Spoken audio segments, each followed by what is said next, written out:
Olá, meus amados, tem palavra de Deus para abençoar a tua vida hoje. É um tema muito importante para a nossa fé. Vou te dar um conselho, assiste até o final. Se gostar, clique em gostei, se inscreve no canal, deixa um comentário sobre o tema aqui, compartilha com um amigo, ativa o sininho para receber novos conteúdos do canal. Shalom no seu coração. 1 Coríntios capítulo 4, versículo de número 2. O apóstolo Paulo diz: ora, além disso, o que se requer dos dispenseiros, em outra versão, mordomos, em outra versão, encarregados, é que cada um deles seja encontrado fiel. Esses dias eu atendi a um convite de uma igreja renomada, uma igreja grande. E nesse dia em especial, eu estava um tanto preocupado com as contas a pagar da igreja lá em Patamares, a qual nós estamos reformando, investindo, e obra é um negócio de louco. Pai, você começa a fazer uma coisinha, daqui a pouco aparecem mais trocentas coisas e parece que um caminhão de dinheiro não dá. E eu um tanto preocupado, orando, falando: Senhor, manda provisão, Senhor, manda recurso. Eu estava preocupado até eu entrar na igreja que eu ia pregar. E quando eu entrei na igreja, eu esqueci Patamares e comecei uma outra intercessão dizendo: Senhor, tem misericórdia dessa igreja. Porque a igreja é uma igreja de porte, uma igreja grande, que tinha tudo para estar bem apresentável, mas estava caindo aos pedaços, tudo velho, tudo estragado, uma aparência horrível. Então, eu fui para o culto da igreja. E chegando lá, antes de ministrar a palavra, um dos membros da igreja lutava com o povo acerca de dízimos e ofertas, e ela gastou um bom tempo ali tentando convencer as pessoas, usando vários versículos, vários textos bíblicos, e eu via no coração dela uma apreensão, uma ansiedade para tentar convencer os irmãos a cooperar com a igreja. E quando eu olhava para a igreja, eu sentia aquela posição, aquela postura fechada, travada. Eu senti que o ambiente ali não estava legal nesse aspecto. Fiquei triste. No dia seguinte, encontrei um pastor amigo, e aí fiquei triste de outro lado, porque ele me relatou algumas estratégias que alguns pastores têm usado para motivar a igreja a contribuir financeiramente com a obra. E aquelas estratégias, por mais bem intencionadas que fossem, eram distorções da palavra de Deus. Aí eu fiquei triste, porque esse tema é um tema tão precioso, tão gostoso, tão suave, e ele não precisa ter essas sombras, essas nuvens, nem no coração do povo de Deus, nem no coração dos ministros do povo de Deus. E como é um tema que está sombrio, eu quero falar sobre ele hoje. Eu nunca, nesses mais de 7 anos de igreja aqui, preguei um sermão todo sobre dízimos e ofertas. Já citei esse tema em outros sermões, mas eu nunca preguei um sermão inteiro sobre este tema.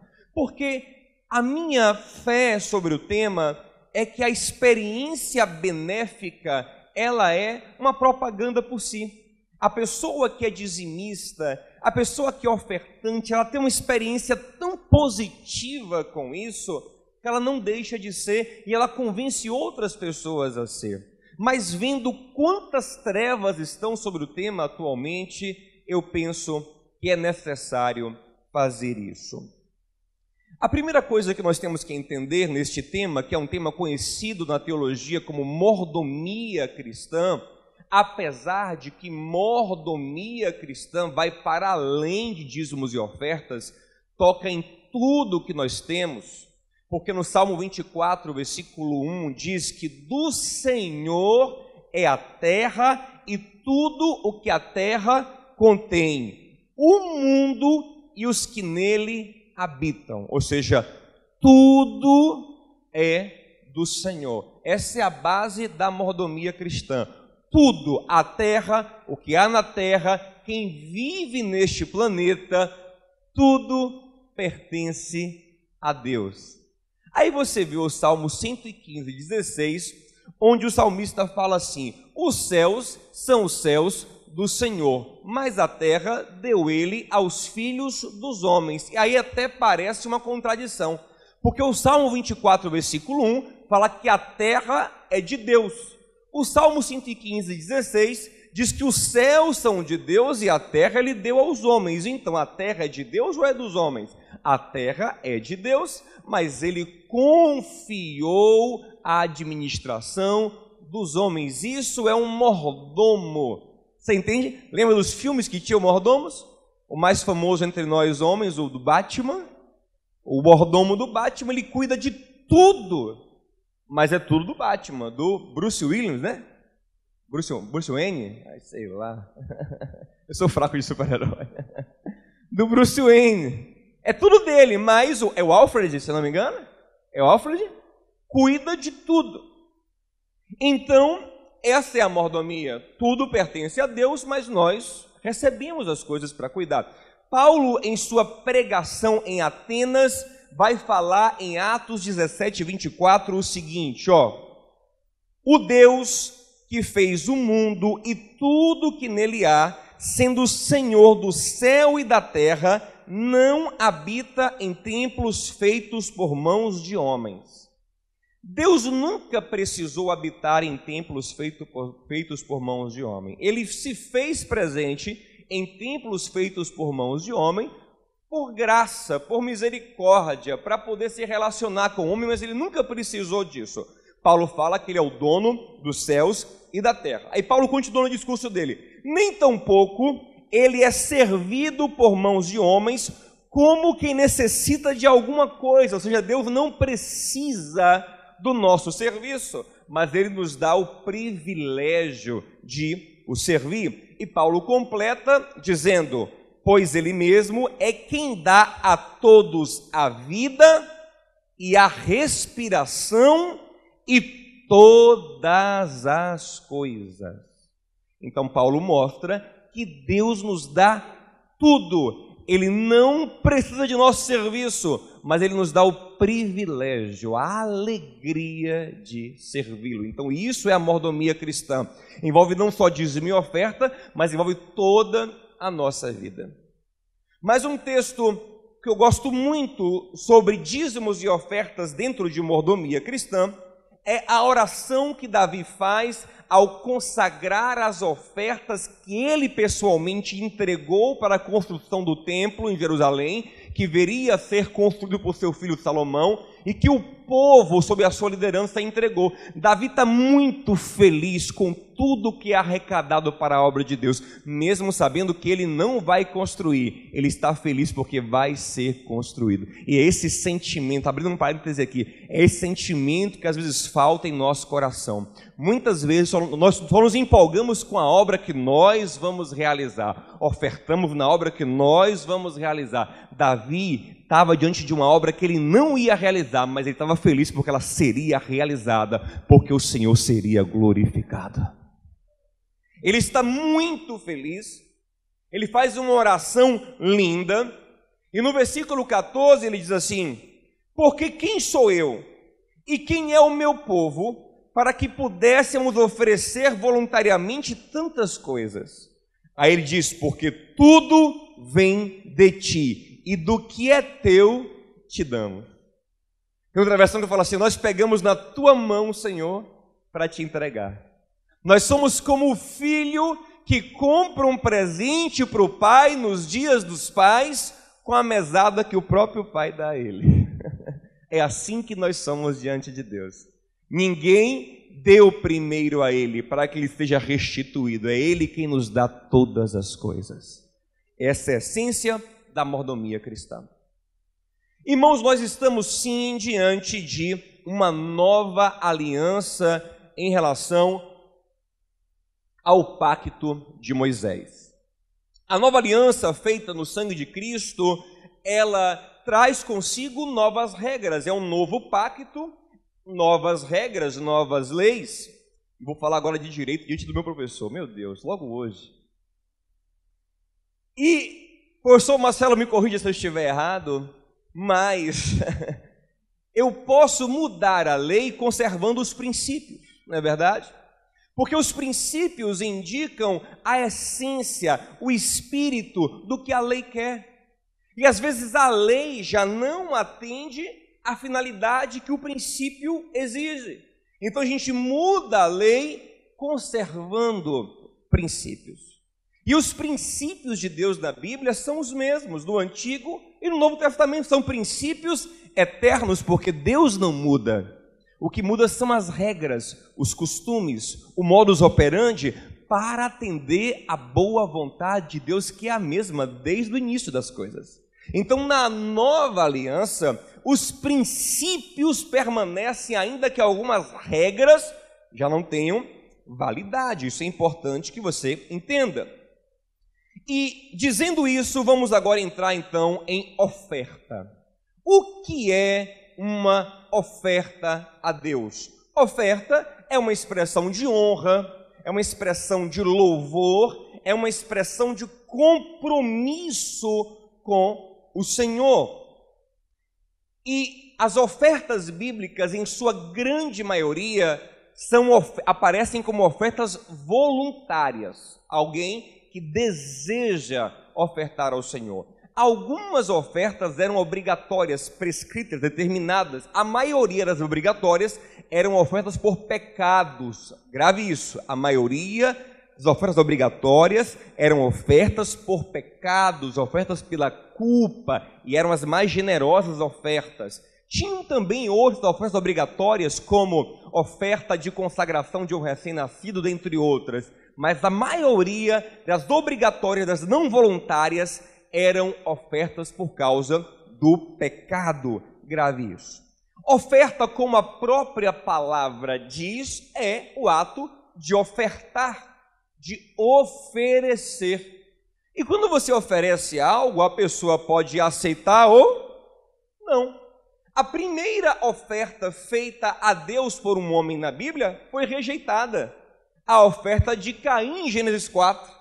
A segunda oferta, a oferta de Abel, foi aceita. E é interessante que o autor sagrado, em Gênesis 4, mostra que não só o que Caim ofereceu foi rejeitado, como o próprio Caim, como ofertante, foi rejeitado. Que não só Abel foi aceito, mas também a sua oferta foi aceita. Então, mostra que Deus, ao receber uma oferta, ele avalia tanto a oferta como o ofertante. E guarde isso. Deus, ao receber de nós uma oferta, ele avalia tanto a oferta quanto aquele que está ofertando. Lembre que em Mateus 5:23, Jesus diz que se você vai dar uma oferta e você lembra que tem um problema mal resolvido com alguém, que você ainda não fez a sua parte para reconciliar, ainda não pediu perdão, ainda não tratou de maneira suficiente o assunto, você deve deixar a sua oferta diante do altar, ir lá resolver o problema, e então depois trazer a oferta. Para quê? Para que você seja um ofertante aceito diante de Deus. E como nós queremos agradar ao Senhor, e o Senhor está olhando para o ofertante, lembra que Jesus, em Marcos 12, ele sentou um dia de frente para o gasofilaço e ficou observando as pessoas ofertando. Já pensou hoje em dia? Daqui a pouco a gente vai ofertar. O Senhor sentasse aqui e ficasse aqui assim olhando quem a gente ofertando? Que interessante, mas foi isso que ele fez um dia. Como quem diz, o Senhor está olhando, está observando o modo que nós ofertamos. E se nós queremos ser ofertantes agradáveis ao Senhor, nós temos vários textos bíblicos, a gente não tem como pensar em todos hoje, mas as cartas de Paulo aos Coríntios nos dão muitas lições importantes, especialmente o capítulo 8 e o capítulo 9 da segunda carta aos Coríntios. E eu quero te dar aqui alguns princípios básicos sobre ofertas que são essenciais para as nossas vidas. Primeira coisa que eu percebo no ensino de Paulo aos Coríntios sobre oferta é que todos ofertavam. Quando você lê os textos, você percebe que Paulo não está considerando a possibilidade de um crente não ofertar, não contribuir com a obra de Deus. Quando você lê em 1 Coríntios 16, versículo 2, por exemplo, Paulo fala assim, no primeiro dia da semana, cada um de vós ponha à parte o que puder ajuntar, conforme a sua prosperidade. Ele fala, cada um de vós. Não há aqui margem para alguém que não oferta. Paulo espera que toda a igreja de Coríntios, no primeiro dia da semana, ou domingo, ao se reunir, traga uma oferta. E você vê essa ideia o tempo todo no ensino dele sobre oferta. Por exemplo, indo para 2 Coríntios capítulo 9, versículo 7, mais uma vez ele diz, cada um contribua segundo propôs no seu coração. Mais uma vez ele não diz, quem for ofertar, oferte segundo propôs no coração. Ele de novo usa a expressão para toda a igreja, cada um de vocês proponha no coração e oferte. Um versículo antes ele vai dizer, quem semeia pouco, colhe pouco, quem semeia muito, colhe muito, mas ele não fala quem não semeia nada. Parece não passar pela cabeça do apóstolo a ideia de que alguém é crente, de que alguém faz parte do reino de Deus, usufrui do ministério de Cristo e não contribui com nada. Paulo parece não cogitar nem esta hipótese. Se você volta a um capítulo em 2 Coríntios, capítulo 8, ele começa o capítulo elogiando a igreja da Macedônia, que era uma igreja pobre, que Paulo diz que deu além do que eles podiam, deram com generosidade mesmo sendo pobres. E no versículo 4, parece indicar que eles deram tanto sendo pobres, que Paulo ficou constrangido para receber. E os macedônicos rogaram, imploraram a ele, recebe por favor. Recebe, nós queremos fazer parte da obra, nós queremos ofertar para a obra de Deus. E Paulo recebe as ofertas generosas dos macedônicos, que parecem a eles acima da possibilidade daquela igreja pobre, porque eles insistem muito. E com isso Paulo está dizendo aos coríntios, e os macedônicos pobres, todos eles deram generosamente, não há porquê alguém dizer, eu não posso contribuir, eu não posso participar. Lembre que quando Jesus, observando o ofertório, viu que uma viúva pobre deu tudo o que ela tinha, ele disse, epa, alto lá, a senhora não. A senhora, por favor, não oferte. A senhora está eximida do ato de ofertar. Não, porque o ofertar, ainda que pouco, e o pouco pode ser muito, se for o caso da viúva, isso é relativo de uma pessoa para outra, ele revela compromisso. Ele revela adoração, ele revela engajamento, então todos de alguma forma devem ofertar. Então, entendendo isso, que todos devem ofertar, o último versículo que eu vou dar sobre isso, para não esquecer esse versículo que é importante, 2 Coríntios 9,13, Paulo fala assim, essa prova de administração da obra glorifica a Deus na submissão que vocês confessam quanto ao Evangelho de Cristo. Paulo fala que o ato de ofertar revela uma verdadeira submissão, comprometimento. O que é submissão? É estar debaixo da mesma missão. Que diz o seguinte, eu estou na mesma missão que Cristo, eu estou junto com Ele, por isso eu oferto. Lembre que o ministério de Jesus sempre foi mantido por ofertas. Em Lucas capítulo 8, fala que tinham mulheres que ofertavam no ministério de Jesus, comprometidas com o seu ministério. Então, entendendo que todos nós devemos ofertar, vamos pensar agora como devemos ofertar. E uma das coisas que Paulo fala em 2 Coríntios 9 é que a oferta não deve ser uma expressão de avareza, mas uma bênção, uma expressão de generosidade. 2 Coríntios 9:5 ele fala, olha, preparem as vossas ofertas, mas cuidado, para quando ofertar, ela não revelar a sua avareza. Por quê? Como todos sabiam que tinham que ofertar, alguns ofertavam por ofertar. E quando ofertavam, era uma oferta tão mesquinha que ao invés de revelar honra, gratidão, generosidade, revelava avareza. Entende?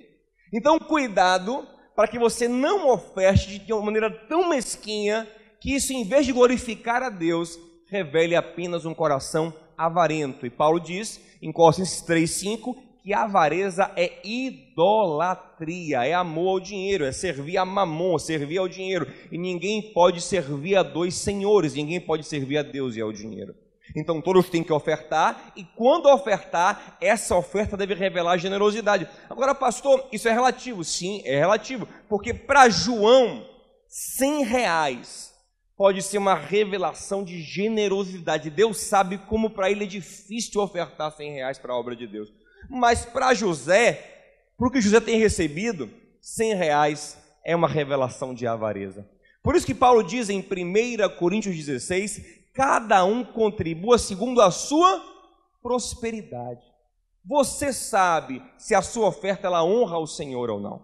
Provérbios 3:9 diz assim: honra ao Senhor com os teus bens e com a primícia de toda a tua renda. Se a tua oferta é honrosa ao Senhor ou não, só você sabe. Gente, tem gente que pode dar 1 milhão para a obra de Deus por mês, e aquilo ali é uma revelação de avareza.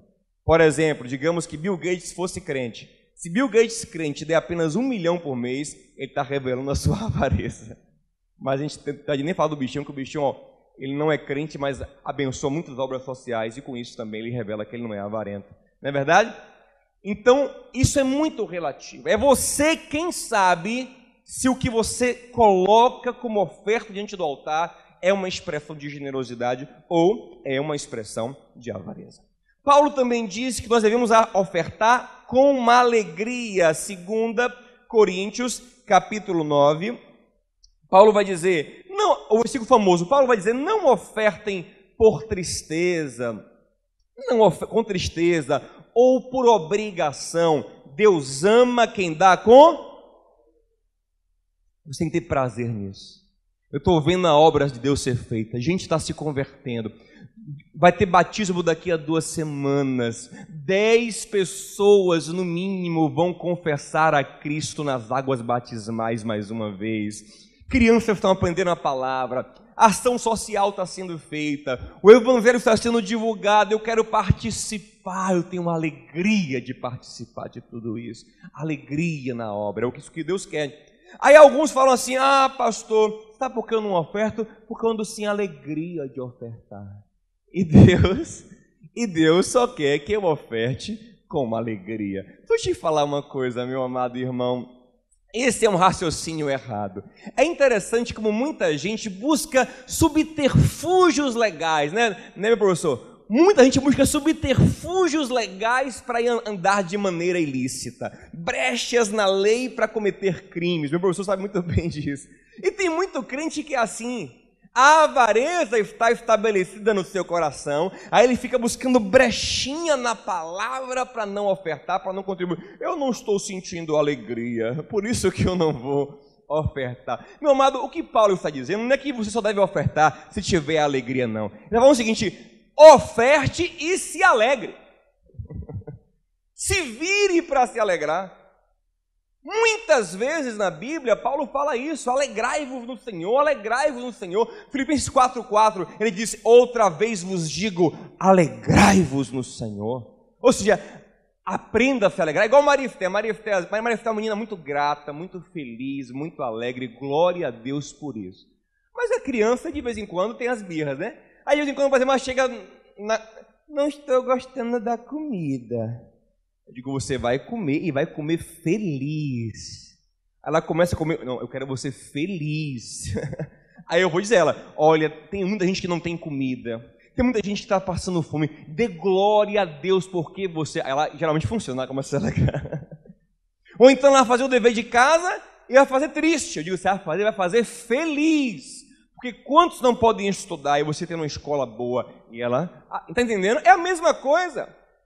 Paulo não está dizendo, se você não tem alegria, não oferte, não, você vai ofertar e vai aprender a se alegrar nisso, vai se converter, se converta, porque se não há alegria no teu coração, há avareza, e se há avareza, há idolatria, há pecado, quem está em pecado vai para o inferno, então você tem que se converter, não dizer, não tenho alegria, eu não vou ofertar.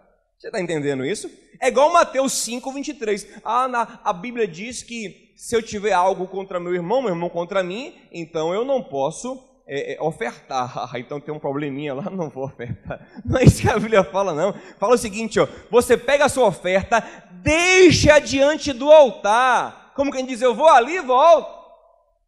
Não é levar a oferta para casa, não. Para dar ano que vem, não. Não, você deixa a oferta ali diante do altar, vai rapidinho lá resolver seu pepino e você volta. Você não desiste, você não acha desculpa para não ofertar. Você volta e você adora o teu Deus. Amém? Então esse é o princípio que você tem que fazer com alegria, deve buscar alegria no seu coração para isso. E aí Paulo ensina que existem consequências disso para a vida do ofertante. Tem gente que o que mais gosta dessa parte, chegou a parte boa. Eu tenho dito aqui muitas vezes, irmãos, que nós não devemos focar no fruto, no resultado, na bênção que Deus vai nos dar por causa disso, porque isso não revela um amor genuíno pelo Senhor. Tem muita gente que quando fala Mateus 6,33, ele dá a ênfase no que Jesus tirou a ênfase. O Senhor fala assim, ó, olha como o Senhor falou, assim, ó, gente, não andem preocupados com as coisas materiais, mas buscai em primeiro lugar o reino de Deus e a sua justiça, e as demais coisas serão acrescentadas. Ou seja, ele fala demais coisas para tirar o peso. Aí a gente pensa assim, ó, eu vou buscar o reino de Deus e a sua justiça, que eu nem sei muito bem o que é, não sei, né? Porque as demais coisas. A gente inverte a ênfase em nosso coração, está errado. Não é verdade? A ênfase é adorar o meu Senhor, comungar ao meu Senhor, fazer parte da maravilhosa obra de Deus.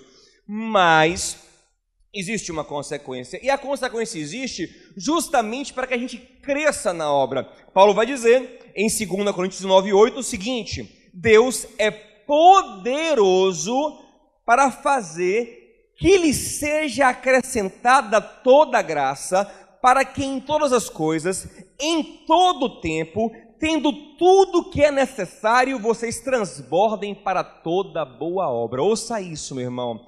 Tem muita gente que fala, eu não vejo por onde Deus pode me prosperar. Paulo está falando, creia, Ele é poderoso para isso. Deus é poderoso para que você tenha sempre, Paulo fala, em tudo, toda a suficiência e superabunde em toda boa obra. Ele é poderoso para fazer. Diz aí, meu irmão, Ele é poderoso para fazer isso. Mas eu não vejo por onde, pastor. Ele é poderoso, Paulo está falando, para fazer isso com a sua vida. Ele abre portas onde você nem imagina para a sua vida. E no versículo 10 ele fala, aquele que dá semente para quem semeia e pão para o que come, também vai suprir você e aumentar as suas sementes, para que você seja enriquecido em tudo, para poder ser generoso em tudo. Ele é poderoso para fazer você ter mais sementes, ou seja, o objetivo dele é que você cada vez possa abençoar mais pessoas. Cada vez possa abençoar mais a obra, ser um canal de bênção sobre a terra. Deus não quer nos mimar, Deus quer nos fazer canais de bênção sobre a terra, e essa é a consciência que nós temos que ter. Quando José chegou ao governo do Egito, ele falou para os irmãos, não fiquem com medo, eu não estou aqui porque Deus quer me mimar, eu estou aqui para suprir a vida de vocês. Então Deus nos aumenta, nos fortalece para esse propósito. Aí você vê também a segunda parte do texto que eu citei aqui, Provérbios 3:9, diz, honra o Senhor com os teus bens, com as primícias da tua renda, e Salomão diz, qual é a consequência disso? E se encherão os teus celeiros, e transbordarão os teus lagares. Deus pode te confiar mais quando você se mostra fiel. Quando você é um bom mordomo, Ele pode te confiar mais, porque Ele sabe que você é uma bênção. E aí vem o famoso, quem semeia pouco, colhe pouco, quem semeia muito, colhe muito, que não é uma barganha com Deus. Não é Deus dizendo assim, fulaninho, canguinha, viu? Ele semeia pouco, né? Pois eu vou dar pouco a ele. Não é isso, não. É cuidado de Deus.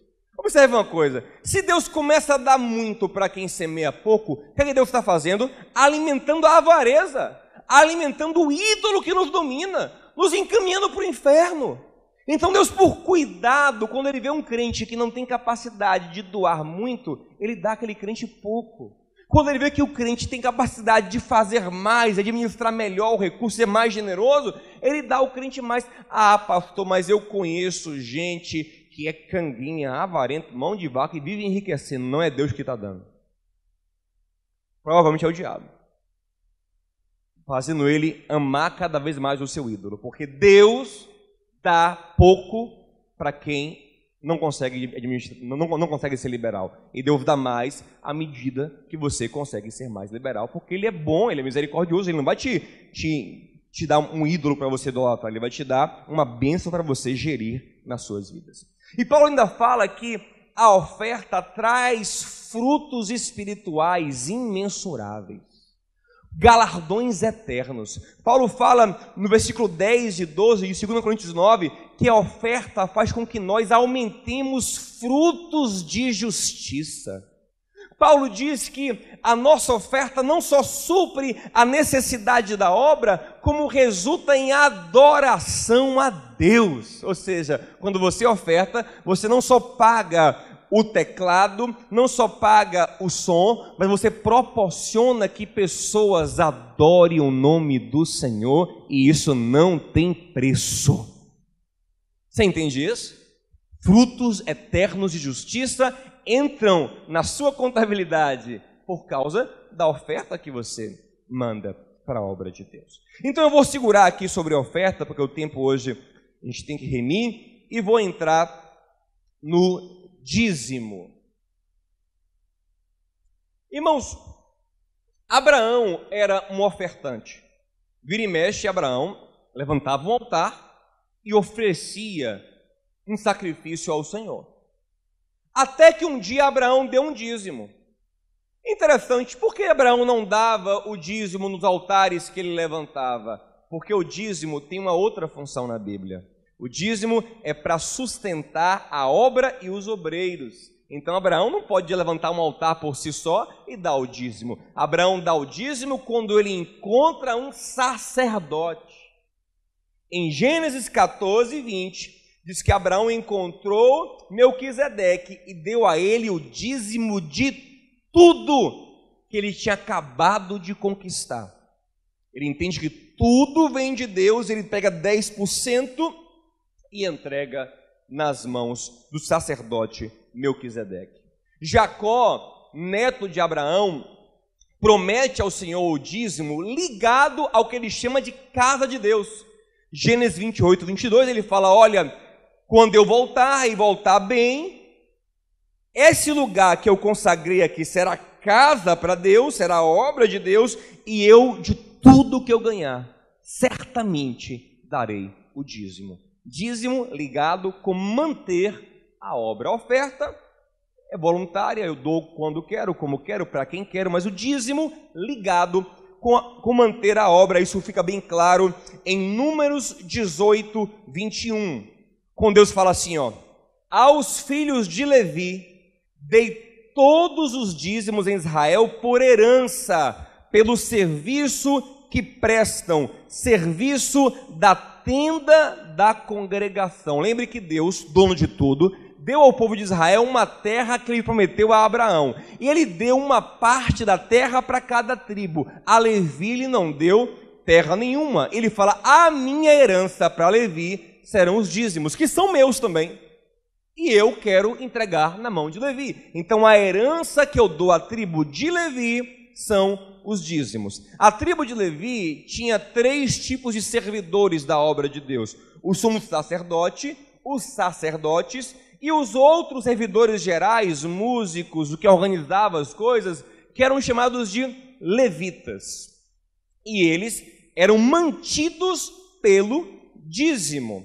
Em Levítico 27:32, o Senhor é enfático ao dizer: o dízimo será santo ao Senhor. Quando o Senhor fala isso, que algo será santo a Ele, olha, não é uma coisa, não é uma brincadeira, não é uma coisa que eu faço quando quero, como quero, é algo consagrado. 10% do que você produzir, saiba que é santo ao Senhor. Por quê? Porque tem uma obra que está contando com isso, da qual você come, se alimenta espiritualmente, e às vezes até fisicamente. Então, Deus fala em Deuteronômio 12:19, guarda-te, não desampares o levita todos os teus dias na terra. Olha, se você não santificar o dízimo, você estará desamparando o levita. Interessante é Deus dizer para eles, guarda-te. Como quem fala, olha, a coisa vai ficar feia para você se você não fizer isso. Guarda-te você de desamparar os levitas, deixando de dizimar. Em Deuteronômio 14:29, você vai ver que o dízimo, ele era uma bênção não só para o levita, mas os levitas também compartilhavam com órfãos e viúvas. E o Senhor é bem claro dizendo o seguinte, olha, quando os órfãos, as viúvas e os levitas que administram os dízimos tiverem suprido pelos seus dízimos, então Deus abençoará toda a obra da sua mão. Então ele liga o dízimo ao favor, à bênção, à cooperação de Deus. Ah, pastor, isso aí é a antiga aliança. Sim, mas lembre o que eu falei, a antiga aliança não vale mais, mas os princípios permanecem. Eu quero te mostrar agora um texto da nova aliança, Paulo falando sobre o sustento dos ministros do Evangelho. 1 Coríntios 9, versículo de número 13. Não sabeis vós, os que administram o que é sagrado, comem do que é do templo, e os que de contínuo estão junto ao altar, participam do altar. Aqui Paulo está falando do que, gente? Da antiga aliança, porque na nova aliança não tem templo. Esse templo aqui é o templo, ainda é o templo da antiga aliança. E Paulo, vocês não sabem que os levitas comem do altar, recebem daquilo que estão trabalhando na obra de Deus? Aí, com base nos levitas, ele entra agora nos ministros do Evangelho. Ele diz, assim como os levitas, assim ordenou também o Senhor que os que anunciam o Evangelho, que vivam do Evangelho. Está claro aí? Que o mesmo padrão que era do Antigo Testamento, Paulo traz para o Novo Testamento. Ficou clarinho, gente? Alguma dúvida? Vamos lá então. 1 Timóteo 5,17, Paulo fala o seguinte, ó. Devem ser considerados merecedores de dobrados honorários os presbíteros que presidem bem, com especialidade os que se afadigam na palavra e no ensino. Pois a Escritura declara, não amordaces o boi quando pisa o trigo. E ainda, o trabalhador é digno do seu salário. Então observe, se o trabalhador da obra de Deus é digno do seu salário, e ele é equiparado aos levitas do Antigo Testamento, que eram mantidos por dízimos, como é que no Novo Testamento se mantém o obreiro de Deus? Pense comigo, se o obreiro de Deus fosse depender apenas de ofertas, como alguns querem que seja nos dias de hoje. Vamos voltar para a antiga aliança e pensar assim? As ofertas eram esporádicas, ocasionais e eventuais. Como eu disse, a oferta obrigatória, em sua grande maioria, eram ofertas por pecado. Será que os levitas tinham que ficar orando para o povo pecar para poder comer? Rapaz, esse mês ninguém pecou direito. Meu Deus. Ô Senhor, manda uns pecadinhos aí, Jesus. Porque se o povo não pecar, não tem oferta. Porque a oferta obrigatória era por pecado. Lógico que não.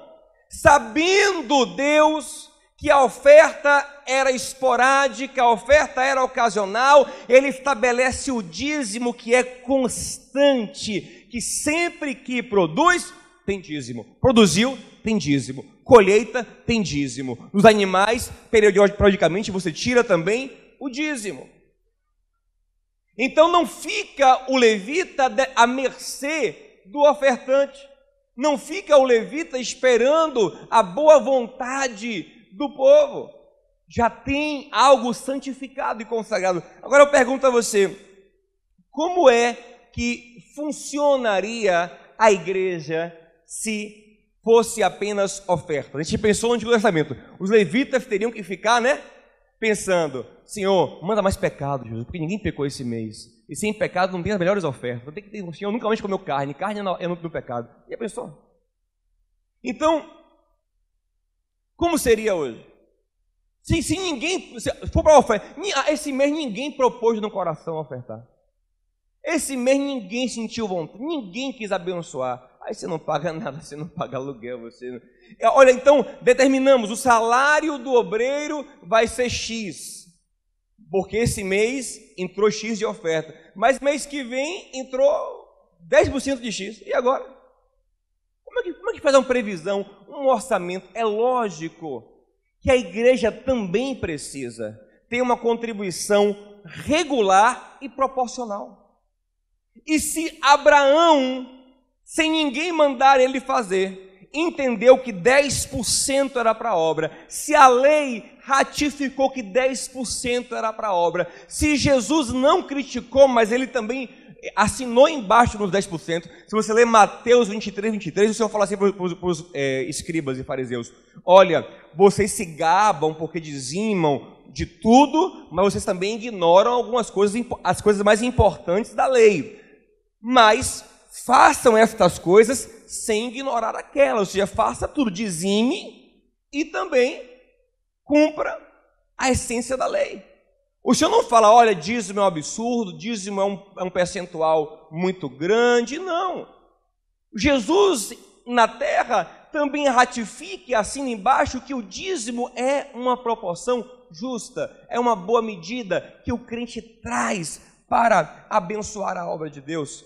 Lembre que o fariseu típico de Jesus, lá em Lucas capítulo 18, é um homem que dizima de tudo. Lembra como ele ora, o fariseu? Senhor, eu dizimo de tudo. E Jesus diz em Mateus 5,20 que se a nossa justiça não exceder em muito a dos escribas e fariseus, de maneira alguma entraremos no reino de Deus. Então observe uma coisa, meu amado, em nenhum lugar do Novo Testamento deixa claro que você deve contribuir exatamente com 10%. Mas, tendo o parâmetro que a obra de Deus é sustentada no Novo Testamento, como era no Antigo, e que para isso deve ter contribuição proporcional e regular, você tem que inventar um percentual. E se a Bíblia dá o percentual de 10%, por que ele não é o melhor para a gente? Se Abraão antes da lei fazia assim, se a lei faz isso, se Jesus ratifica esse percentual, por que não ser isso? Aí eu disse, não, mas 10% é muito, eu vou dizimar 5%, outro eu vou dizimar 3%, outro eu vou dizimar... E aí revela a avareza, como eu disse, deve ser algo proporcional para que aquele que ganha mais dê mais, quem ganha menos dê... Aí o cara fala assim, não, poxa, eu ganho 50 mil reais por mês, aí eu vou dar 5 mil, irmão fulaninho só dá 1.000... Irmãos, glória a Deus, se você dizima 5, é porque você ganha 50. Se o irmão dizima 1.000, porque ele ganha 10. Você de ser avarento. É bom. Que bom que você pode abençoar com mais. Então, você ter um percentual proporcional para todo mundo é uma coisa que eu não vejo ideia melhor. A ideia bíblica é maravilhosa, porque quem tem mais dá mais, quem tem menos dá menos, e todos cooperam com a obra de Deus. Eu lembro da primeira vez que eu ouvi uma aula na escola sobre o Egito Antigo. E o professor falou sobre o quinto de Faraó. Como era o quinto de Faraó? Tudo que todos os egípcios produziam, davam 20% para o Faraó. Não era tipo um imposto de renda para investir em coisas públicas, não, como no Brasil, não é isso, não. Eles não tinham que se virar com as coisas civis deles. Era só para o faraó, para pagar o faraó. E quando eu ouvi aquilo na aula, eu falei, rapaz, pesado o faraó, viu? Eu fiquei com raiva de faraó. Rapaz, que faraó guloso. Para ele, o salário dele é 20% de tudo que todo mundo produz. Que faraó guloso. Só que eu lembrei, eu já era crente, e eu lembrei que quem estabeleceu o quinto de faraó foi um grande homem de Deus chamado José. Aí eu cheguei em casa e disse, mas peraí, foi José. E aí fui ler a palavra, e aí a minha visão mudou. Por quê? Quando eu fui ler a palavra, eu vi como a história aconteceu. Todo o Egito prosperou. Só que só Faraó juntou grãos durante o tempo de fartura. Só Faraó foi prudente. Quando chegou o tempo de seca, Faraó, pelas mãos de José, tinha muito e o povo não tinha nada. E o povo começa a ir a Faraó para comprar comida. E Faraó começa a vender pelas mãos de José. Chega um momento que o dinheiro do povo acaba e a fome ainda continua. E eles dizem, agora não temos mais dinheiro, José. Por favor, pega os nossos animais e nos dá comida. E José, de maneira justa, dá a eles comida em troca dos animais. Chega uma hora que acabam os animais e eles continuam com fome. E falam, José, acabou o dinheiro, acabou os animais, e agora nós queremos comer em troca de nossas terras e de nossas vidas. Nós seremos escravos de Faraó, mas por favor, nos alimente. Observe. Ele fala, tudo bem. Compra todas as terras de todo mundo e compra todos os egípcios como escravos. É todo mundo meu escravo. Eu só devo dar para vocês a comida do dia a dia. Esse é o pacto, né? Oh, muito obrigado. Ele vai falar, ó, mas é o seguinte, não vai ser assim não. Vocês vão trazer só 20% para o faraó. 80% de tudo que você produzir fica com vocês. Isso é Gênesis 47. Sabe o que eles dizem? Meu Deus, o Senhor nos deu a vida. Ficam super felizes. Eu disse, opa, eu estava triste na escola porque eu achei que Faraó era ruim, mas lendo aqui, entendendo, agora estou feliz por isso. Por quê? Porque na verdade Faraó poderia ficar com 100% e dar uma migalha para eles, mas Faraó disse, não, eu só quero 20, 80 fica na mão de vocês. Então, se você tira o foco dos 20 que vai para Faraó, e entende que 80 fica na mão de quem não deveria ter nada, você entende a generosidade de José e de Faraó. Gente, a mesma coisa se dá em relação à obra de Deus. Se Deus quisesse nos pedir tudo o que nós temos e nos colocar todos num regime comunista para viver com o mínimo, igual viveu a igreja de Jerusalém no início, Ele é Senhor e seria justo. Mas Ele, por bondade, estabelece um critério de 10%, onde você pode ficar com 90% na sua mão para gerir de maneira justa e piedosa na sua vida. E Ele ainda promete abençoar esse 90%, fazer render, guardar, fazer crescer. Meu irmão, é bom demais. Então você deve tirar o foco, eu tenho que dar 10% para a obra. Foque nos 90% que Deus deixa em sua mão, porque isso trará uma ligação de gratidão profunda, porque tudo é do Senhor. E aí, às vezes, eu vejo um cara de pau falar assim, não, porque no Novo Testamento é 100%. A guerra primitiva entregou 100% para a obra. Aí eu pergunto, e você dá 100%, queridão? É interessante que a pessoa usa o argumento do 100% para não nos dar os 10%. A pessoa usa o argumento do 100% para a obra para não dar 10%. Gente, é impressionante como a nossa avareza tem discurso. Tem gente, entendeu isso? Não entendeu? Acho que você não entendeu. Novo Testamento, guerra primitiva, o povo vendia tudo o que tinha, entregava para a obra, e viviam todos um comunismo ali, só sobrevivendo ali, com o mínimo. Aí tem gente que fala, está vendo aqui como é a igreja primitiva? É 100% para o Senhor, por isso que eu não dou o dízimo. Peraí, amigão. Você está usando o argumento do 100% para não dar os 10%. Então você quer me dizer que você quer dar 100%? Não, mas... Cuidado com os argumentos da avareza, gente. Com as armadilhas do engano da avareza em nosso coração. A verdade é que se o Senhor quisesse nos pedir tudo para vivermos tal qual a igreja primitiva, estaria certo.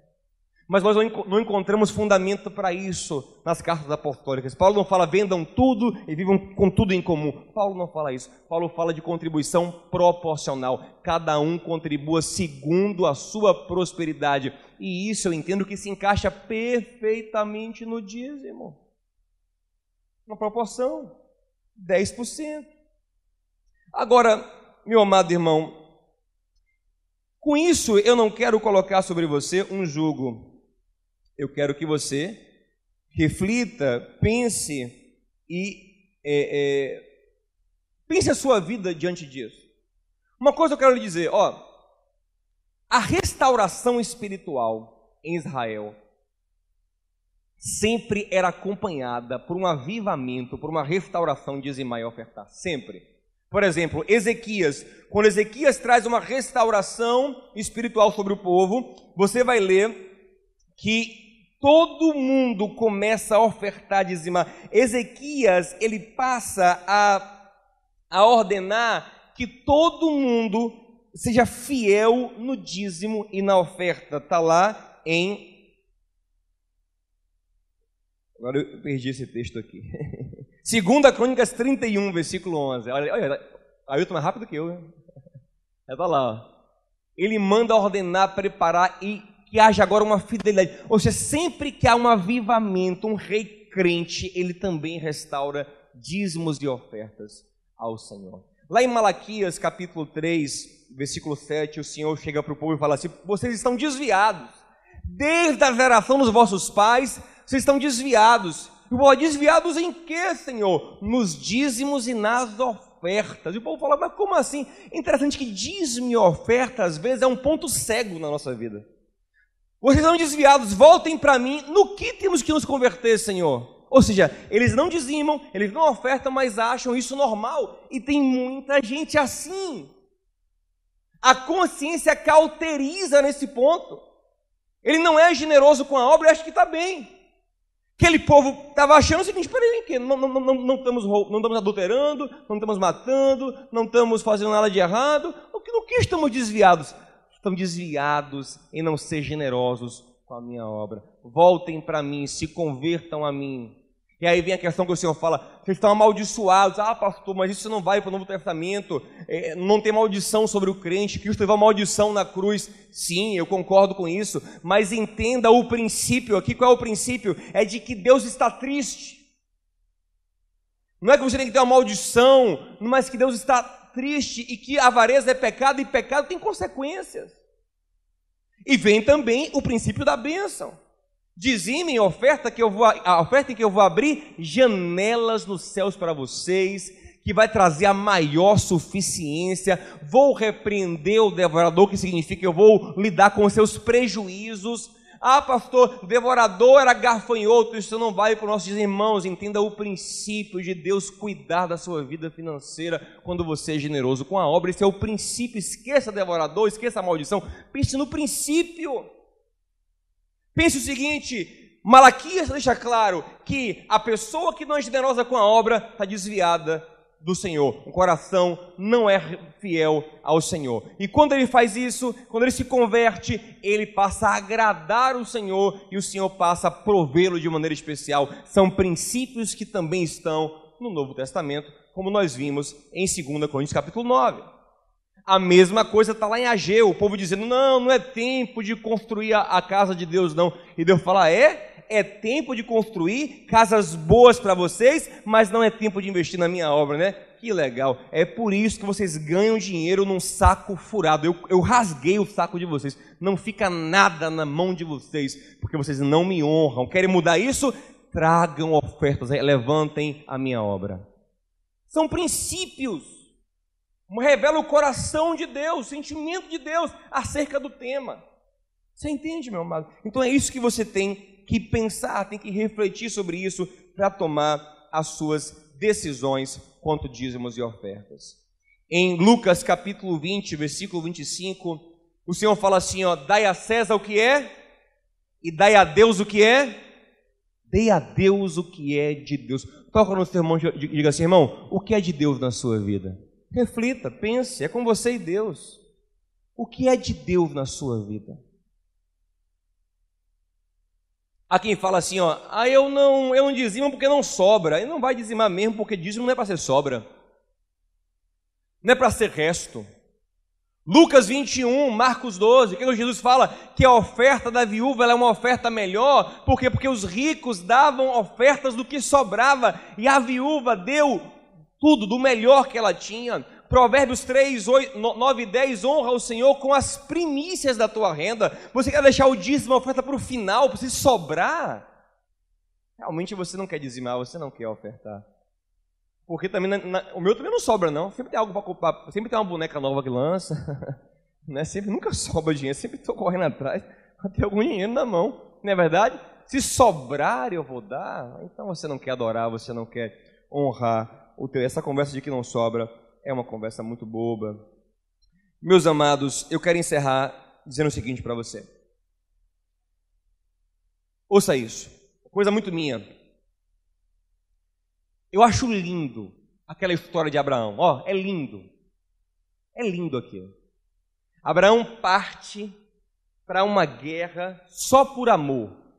Abraão não quer dinheiro. Se ele ganhasse a guerra, imagina, ó, eram 4 reis que tinham acabado de vencer 5 reis. Então Abraão está indo para uma batalha que, se ele vencer, ele vai ter nas mãos a riqueza de 9 reis. O homem já era rico, vai virar um multibilionário por tempo. Então ele parte para aquela guerra e Deus dá vitória. Ele sabe que é Deus, porque ele parte com um exércitozinho michuruca, 318 homens. E quando ele vence, ele vai voltando, Deus envia então um mensageiro, Deus envia um profeta, um sacerdote, para lembrar Abraão quem deu a vitória. E Melquisedeque vai chegando, traz pão e vinho, aleluia, chega diante de Abraão e diz: bendito seja o Senhor dos céus, que deu tudo isso, que deu a vitória a você, Abraão. Abraão rapidamente pega o dízimo, como quem diz: eu sei que tudo veio do Senhor. E eu sei que homens como você são fundamentais para essa batalha. A ideia é que, como que Melquisedeque estivesse dando uma cobertura espiritual para Abraão vencer. E ele pega rapidamente aquilo e entrega sem demora para ele. Nem pensa, é muito rápido isso. Diz assim, ó, ele abençoou, Abraão pegou todo o dízimo e deu. Abraão depois nem quer ficar com aquele dinheiro, mas ele rapidamente, sem pensar muito, sem ninguém mandar, ele entregou o dízimo. Agora uma coisa eu me pergunto: Jesus, ele é o nosso sacerdote, sim ou não? Hebreus 4,14 fala que nós temos um grande sumo sacerdote nos céus chamado Jesus, o Filho de Deus. Você pode dar glória a Deus por isso? Nós temos um grande sumo sacerdote para a gente nos céus, que é Jesus Cristo. Agora uma pergunta: como ele pode ser sacerdote, ainda mais sumo sacerdote, se ele não é da tribo de Levi, não é da genealogia de Arão? Jesus Cristo, ele é da tribo de Judá, descendência de Davi. Ele pode ser rei, mas não sacerdote. Aí o próprio autor de Hebreus explica isso, ele fala muito sobre isso na carta aos Hebreus. Hebreus 5,5 ele fala assim, ó, porque Jesus não arvorou para si mesmo ser sumo sacerdote, mas o Deus que disse a ele: tu és meu filho, eu hoje te gerei, também disse a ele: você é sacerdote segundo a ordem de Melquisedeque.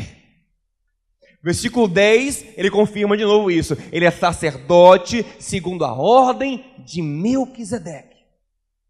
Aí no capítulo 7, ele vai dizer que Abraão deu dízimo a Melquisedeque e foi abençoado por ele. E quando Abraão dizimava para Melquisedeque, mostrava que a antiga aliança, que Levi, que estava dentro de Abraão ainda, que ainda viria nascer através da semente de Abraão, Levi, a antiga aliança, através de Abraão, se rende a Melquisedeque, que é uma aliança superior, e dá a ele o dízimo.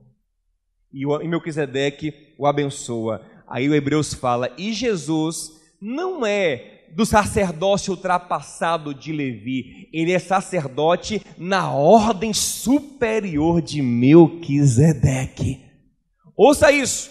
O que o autor de Hebreus quer dizer é o seguinte, irmãos, que através daquela postura de Abraão, profeticamente, a antiga aliança estava se dobrando diante da nova.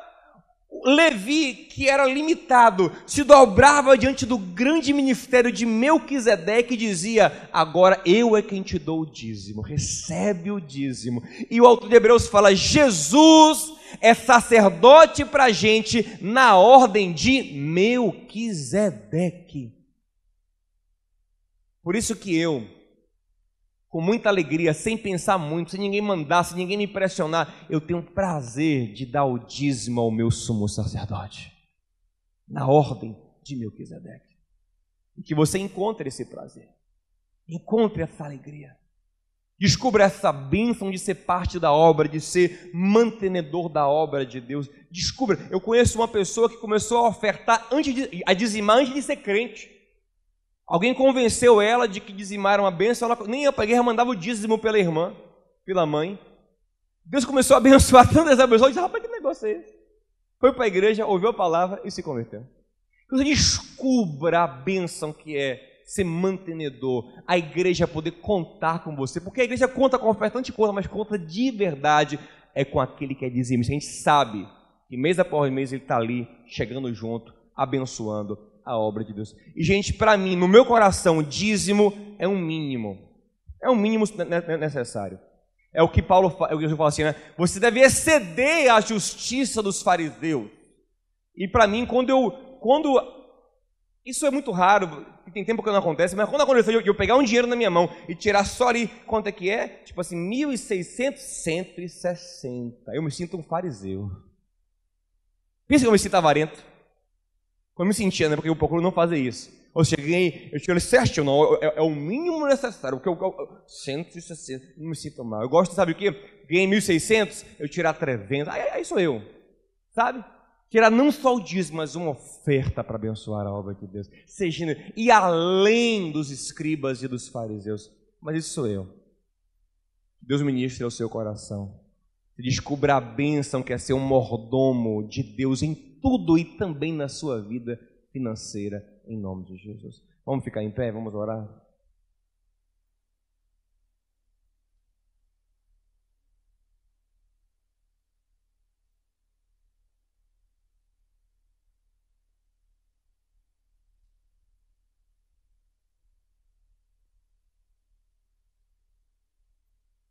Vou dizer uma coisa a você. Os dizimistas que eu conheço são pessoas alegres, que só vivem testemunhando bênçãos, felizes com a sua prática, felizes com o que fazem, não tendo o que reclamar. Geralmente pessoa que reclama, que murmura, que fala, que não que, quando você vai ver, não é dizimista. Pode observar. Quem reclama do dízimo é quem não dizima. Eu não vejo um dizimista reclamando: poxa, rapaz, eu tenho que dar dízimo. Poxa, eu estou dando dízimo há 10 anos. Eu não vejo isso. Eu vejo quem não dá reclamando do dízimo. É brincadeira. Me deixa quieto, eu vou te dar meu dízimo. Se você não quer, não faça. Eu vejo o dizimista sempre feliz, alegre, satisfeito, sendo abençoado, prosperando. Porque Deus é maravilhoso, Deus é fiel. Amém? Voltamos para o texto inicial, onde diz que o dispenseiro, que o mordomo seja achado fiel. Que você seja achado fiel diante de Deus, comprometido com o seu reino e com a sua obra. Em nome de Jesus. Vamos orar? Pedir a Deus graça nessa área da nossa vida. E em seguida a gente vai ter a oportunidade de dizimar, de ofertar para a obra de Deus. Pai querido e amado, eu quero te pedir sim um avivamento em nossas vidas, em tudo. E eu sei que um genuíno avivamento, ele toca também na liberalidade do nosso coração. Ele nos faz compartilhar das coisas materiais. Porque Paulo fala: se vocês recebem espirituais, não vão compartilhar as materiais que são inferiores. Pai, perdoa as nossas expressões de avareza, nossos subterfúgios, nossas falácias para sermos avarentos e egoístas. Nos ensina a confiar em Ti, Senhor. Mesmo que seja como a igreja da Macedônia, que era pobre, mas fez questão de ser generosa com a obra. Como aquela viúva que, mesmo pobre, fez questão de Te honrar, de Te adorar com o que tinha. E cremos na Tua provisão, no Teu cuidado em nossas vidas. Cremos que através de nós a Tua obra vai avançar, porque Tu és poderoso para nos fazer crescer para a Tua glória. Abençoa a Tua igreja, o Teu povo, Senhor. Nos dá esse coração grato, esse coração fiel.